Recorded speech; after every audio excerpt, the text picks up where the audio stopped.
इथं कशी आली आहे, हे सगळं असं रेड रेड झालं आहे, सगळी स्किन निघते आहे. इथे कपाळाला असं झालं आहे, हे कपाळ पूर्ण सुजलं होतं.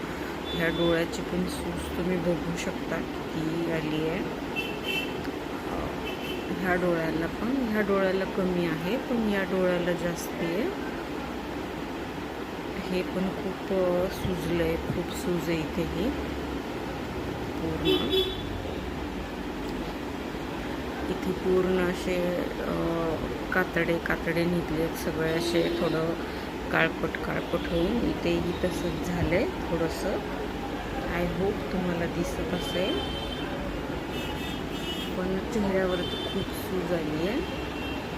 आणि हे सगळं प्लेक्सच्या पिलिंग पोशन, पॉमोग्रॅनेट पिलिंग पोशन जे आहे त्याचे हे साईड इफेक्ट्स आहेत. कारण मी ज्यावेळेस लावलं होतं त्यावेळेस मला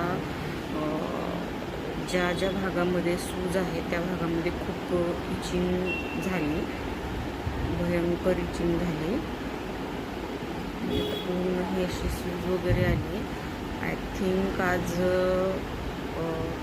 3 ते 4 दिवस झाले असतील. ही सूज आता हळूहळू कमी होती आहे.